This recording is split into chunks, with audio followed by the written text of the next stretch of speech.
Hey guys, what's up? It's Biscuit Boo Horror Reviews. Thinking about playing some of the American classic Hangman. Actually, no. I only have this recent purchase of this version of Hangman with Vincent Price on the cover out because I figured tonight I would review something a little more classic. You know, I'm usually reviewing garbage, and don't get me wrong, I love garbage. I love that kind of stuff. However, I wanted to review something a little more classic. It's a film from 1973 called Theater of Blood. It stars Vincent Price, and it is somewhat of a slasher film. It is a British horror comedy film that is about a disgraced stage actor who, after having his career ruined by critics, seeks revenge on said critics and murders them all one by one. And, you know, this has been a movie I've been wanting to see for a very long time because, you know, the title just always caught me. The plot always sounded pretty good. It took me a while to get around to, but I honestly think that Theater of Blood might be my favorite and, in my opinion, one of the best Vincent Price movies. The movie is extremely well acted in terms of Price. Price gives a unforgettable, immensely entertaining performance as this guy Lionheart. That's his last name. I can't remember his first name off the top of my head. Gives a very memorable performance as this character who is somewhat of a master of disguise. He wears multiple different disguises and, like, you know, prosthetics and everything to disguise himself from people who might recognize him. And that's pretty cool, in my opinion. The film reminds me quite a bit of The Abominable Dr. Phibes, which is another really great Price film. But The Abominable Dr. Phibes isn't as good as this. It isn't as interesting, in my opinion. The thing that really makes this film stand out above a lot of other Vincent Price films is that he's given so much to work with in the film. He is given so many weird accents to do, so many, like, small kind of characters to play when he's, like, in disguise. He's given so much, and he does it all very, very well. Another thing that makes this one really interesting is that in the film, his character commits these murders, these revenge murders, all based on specific scenes and or, like, lines from Shakespeare. Now, I'm not a big fan of Shakespeare personally.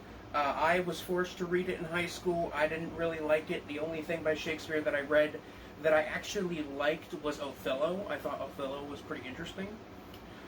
And there's a really great quote from Othello that I always remember. He who steals my purse steals trash. 'Tis something, 'tis nothing. 'Twas his, 'twas mine. And 'twas slave to thousands before me. Something like that. It's a very great line from the play. But he commits all these murders based on the play, and on these different plays and different scenes from them. And the kills are super creative and also pretty grisly for a 70s British horror film. Not that the 70s British horror films weren't afraid to show some blood and gore. And I'm not saying this film's a gore fest either, but there's quite a bit of bloodshed going on in the film. Somebody is dragged behind a horse. Somebody has all the blood drained from their body. Another is force-fed to death. It's, again, very reminiscent of Phibes committing the murders based on the plagues of Egypt in The Abominable Dr. Phibes. This is basically just the Abominable Doctor vibes, but without all the weird surrealist shit. And that's kind of a good and a bad thing, because like there's so much more that Price does in this film. Because upon rewatching Abominable Doctor Vibes recently, I realized that Vincent Price isn't in it a lot. Like, he's in it, he's there, but he isn't doing much acting for a lot of it. That doesn't mean that it's not a great movie. It's still great, but I've kind of realized that it's not as good as some of his other work. This film is, a bit convoluted, a bit silly, a bit goofy. There's some comedy scenes in here that would feel right at home in a Charlie Chaplin film, which is kind of interesting, kind of cool, kind of funny.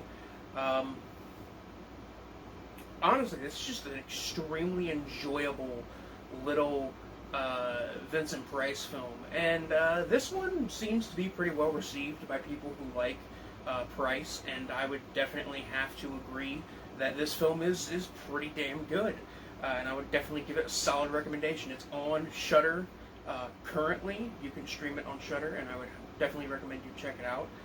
If you're a fan of Price, if you're not a fan of Price, or you haven't really gotten into anything he's in, I would definitely recommend this one. This is a really great example of him doing a role that is kind of menacing and creepy, but also at the same time very jovial, and it gives him a lot of range, Like, he's fantastic and super creepy in Witchfinder General, but he doesn't have that range in it. He's not able to have a good time with the role like he is in literally any other movie he's in. And I'm not saying that him being serious for a whole film automatically makes the whole film bad, because one of my all-time favorite, and you probably tied with this one for the best Vincent Price movie, is The Last Man on Earth, in my opinion. But yeah, I think that's it. I kind of just wanted to do a quick little review, kind of raw thoughts on unscripted video on a film that's a bit more classic, less trashy than my usual stuff I'm covering. I haven't covered like something that you would consider a classic piece of horror in quite a while. It's at least been, I want to say, maybe, if you want to count my Amityville Horror ranking video, it's been a few months. If you want to go back even further, it's been even longer. I can't remember off the top of my head. I know I calculated it, though. I know I counted back, though, and I know I looked. Either way, that's it for this one, guys. Yeah, but still, this is Biscuit Boo Horror Reviews, signing off. Peace.